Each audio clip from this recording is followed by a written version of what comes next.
Good afternoon. आप देख पा रहे हैं संध्या फ्लेक्स में ये इलेक्ट्रोड लगा हुआ इलेक्ट्रोड। अभी ये जो सीट है कंडक्टिव रबर सीट है, इसको प्लेस टू प्लेस आप इसका रिजल्ट देख सकते हो। जैसे आप देख रहे हैं 10 पर पावर 4 है, इसको प्लेस चेंज करना। अभी जैसे आप इसको प्लेस चेंज करते हो, राइट, अब यहाँ पर देखते हो प्लेस चेंज करने के बाद भी कांस्टेंट है, इसका रिजल्ट में कोई वेरिएशन नहीं है। आप प्लेस चेंज करके भी आप देख पा रहे हो कि आपको रिजल्ट में वेरिएशन नहीं है। होता क्या है, आपने कितना मंगाया था? अब यहाँ पर देखिए 10 पर पावर 4 है और यहाँ पर भी 10 पर पावर 4 है, 10 पर पावर 5 है, 10 पर पावर 4 to 5 है।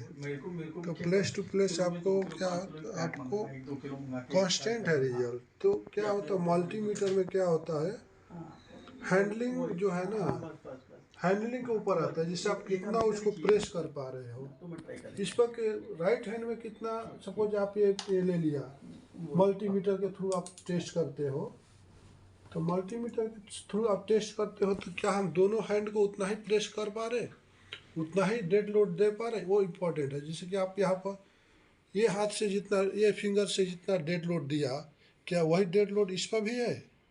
क्या जो सरफेस रेजिस्टिविटी का मतलब होता है कि पॉइंट टू पॉइंट जो है, आप जैसे आप ऐसा सीधा लगाएंगे तो क्या हम प्रूफ कर सकते हैं कि ये जो सरफेस है, हमारा जो हाथ है, दोनों हाथ प्रॉपर एंगल में है? नहीं कर सकते। इसलिए आप जैसे जैसे प्लेस आप चेंज करते हो, आपको अब ये सिस्टम नहीं है, ऐसा करने से रिजल्ट नहीं आएगा।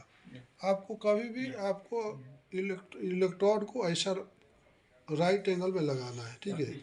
राइट एंगल में लगाने से आपको कहीं भी ज़्यादा वेरिएशन नहीं दिखेगा, राइट? देख पा रहे? अच्छा, ओके ओके ओके।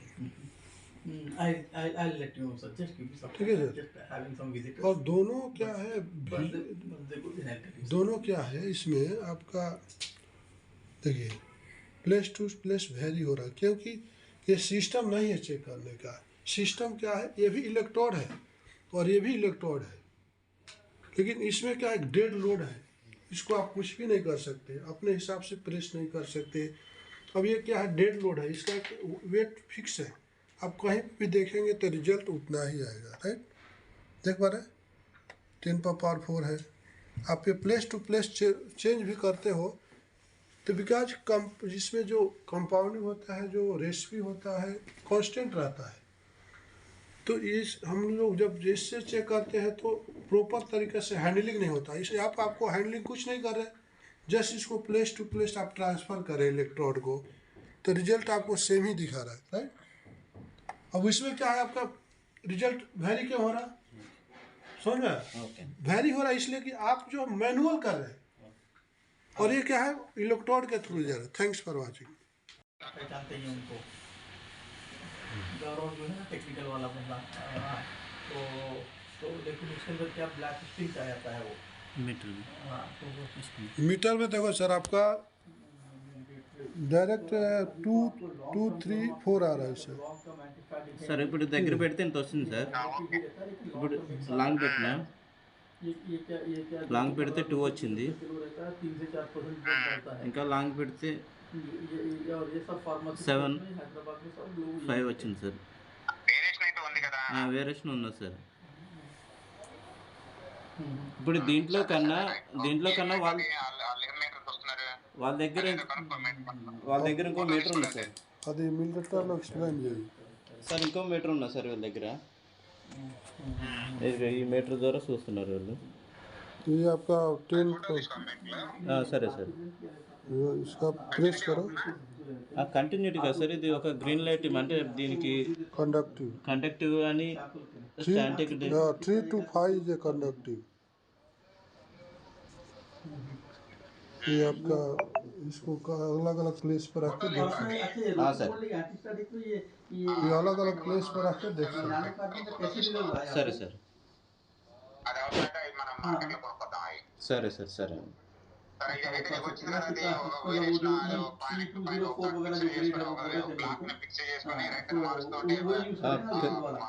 इसको क्या बोलते हैं सर अपन को? ये surface resistance meter with probes, electrode है ना। रेडी चालू करो, बोलो। स्टार्ट हो गया। हेलो फ्रेंड्स, अभी आप देख पा रहे हो कि ये जो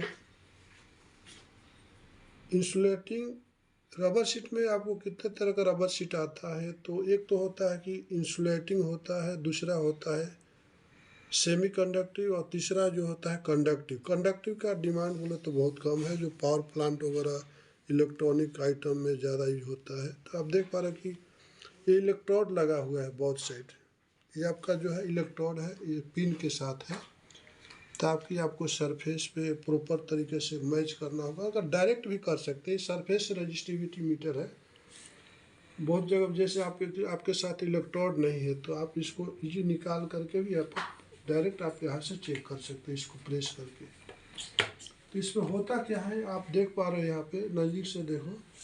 जैसे आप ये देख पा रहे हो, ये जो ग्रीन बटन है आपको कंडक्टिव को प्रूफ करता है। जिससे 10⁻³ से 10⁻⁵ को हम लोग कंडक्टिव बोलते हैं। इसका जो यूनिट होता है ओम्स बोलते हैं। और जैसे ही आप ये हम इसको यहाँ से डायरेक्ट भी देख सकते हैं। जैसे आपका ये मीटर को यहाँ से हटा दिया, यहाँ पर इलेक्ट्रोड लगा हुआ है और मीटर को हम बाजू में रख दिया टेबल पर। यहाँ से भी हम इसको प्रेस करते हैं तो 10⁻⁴ इंडिकेट करता है। तो this is a conductive rubber sheet. तो शीट जो होता है, एक तो कंडक्टिव होता है, दूसरा जो है सेमी कंडक्टिव होता है, और एक होता है इंसुलेटिंग होता है। तो कंडक्टिव का मतलब हो गया कि जो आपका जो ओम्स इसका जो दिखा रहा है आपका यूनिट, ये 10⁻³ टू 10⁻⁵ जो है आपका ओम्स हो गया। ये इसका कंडक्टिव के अंदर आता है। और 6 टू लेकर के 11 तक आपको सेमी कंडक्टिव के अंदर आता है। और जैसे आप 10⁻14 के ऊपर जाते, 12 के ऊपर जाते हो तो इंसुलेटिंग हो जाता है। एंटी स्टैटिक रबर शीट का भी आज के डेट में बहुत डिमांड है। तो एंटी स्टैटिक में क्या होता है, जैसे कि आप वन साइड कंडक्टिव रहता है और अदर साइड में इंसुलेटिंग रहता है। जैसे दो कलर में आएगा, जैसे ब्लैक कलर आपका कंडक्टिव हो जाता है और दूसरे साइड में ग्रीन कलर में आता है, वो इंसुलेटिंग रबर हो जाता है। तो आपने देख लिया। If any requirement, please contact us 9652998932. Thanks for watching. ఒక ఎండింగ్లో పెట్టిన సార్ ఒకసారి.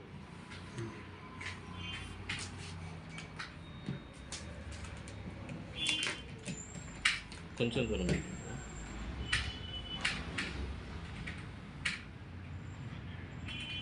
లేదు సార్, రావట్లేదు. అది కంటిన్యూటీలో పెట్టు. రావట్లేదు సార్, రావట్లేదు.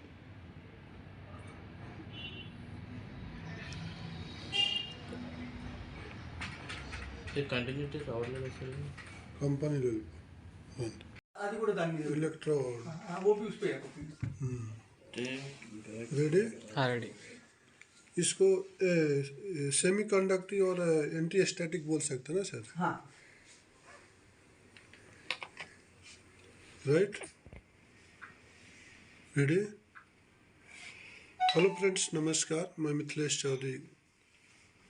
अभी आप देख रहे हैं, इसको एंटी स्टैटिक रबर शीट बोलते हैं। एक्चुअल में ये जो आता है पीवीसी में आता है, पॉलीविनाइल क्लोराइड के नाम से जाना जाता है, बेस पॉलीमर।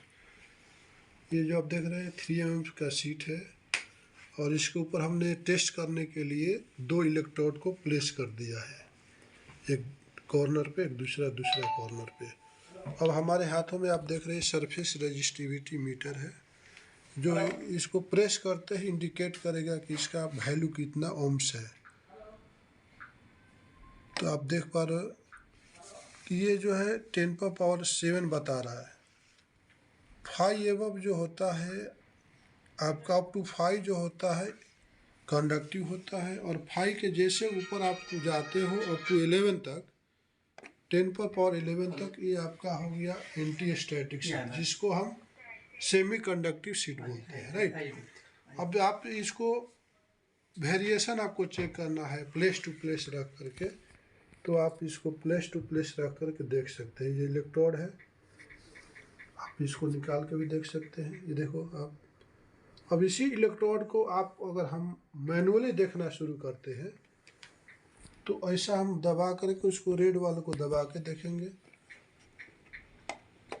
तो ये आप देख रहे हो कितना वायरी हो रहा है। पहले कितना आता था, 7 आता था, लेकिन मैनुअल में और आपको एक डेड लोड के साथ कितना फ़र्क दिख रहा है। यहाँ पर कितना बता रहा, दिख रहा है आपको, 10⁻9 बता रहा, राइट। जब इसको हम इलेक्ट्रोड के साथ हम जाते हैं, जो इसका डेड वेट है क्या, अब इसके साथ हम जाके देखते हैं तो सेम मटेरियल जो है आपको क्या इंडिकेट करता है वो देखना जरूरी है। जैसे आप यहाँ पर प्रेस करते हो तो कितना बता रहा, 10⁻7, राइट। तो आप हमें ये पता होना चाहिए कि हम कोई भी मटेरियल का वैल्यू एक इंस्ट्रूमेंट के थ्रू, बेहतर इंस्ट्रूमेंट के थ्रू ही चेक करना चाहिए। आप मैनुअली कोई भी काम करोगे तो उसमें वेरिएशन बहुत आता है। जैसे आप देखो यहाँ पर भी रख के देख सकते हो, 7 ही बता रहा है, कांस्टेंट है, इसका जो वैल्यू है नो चेंज। आप देख रहे हैं 10⁻7 ही बता रहा। यहाँ पर देखते हो 10⁻7 ही बता रहा, यहाँ पर प्लेस करके देखते हो तो 10⁻7 ही बता रहा। फिर से आपको रिपीट करना चाहता हूँ कि अब वैल्यू आप डायरेक्ट क्या होता है, बहुत सारे मैन्युफैक्चरर होते हैं जो, और बहुत सारे जो कस्टमर होते हैं वो बोलते हैं नहीं मैं इलेक्ट्रोड के थ्रू ही जाएंगे, लेकिन विदाउट इलेक्ट्रोड के जाएंगे, मेगर से जाएंगे चेक करने के लिए, तो वहाँ पे आपको रिजल्ट बहुत वेरिएशन आता है। जैसे आप रखोगे, इसको प्लेस कैसे करोगे, क्या तरीका है प्लेस करने का, आपको बहुत सारी सोचने की ज़रूरत है। अभी देखिए इसको हम राइट 90 एंगल में रखते हैं तो क्या रिजल्ट आ रहा है, देखिए। जब वही सीट में एंटी स्टैटिक सीट पे 7 जहाँ पर वैल्यू आ रही थी विथ डेड लोड इलेक्ट्रोड के साथ, अब जब हम इसको मैनुअली हाथ से करते हैं तो 9 आ रही है।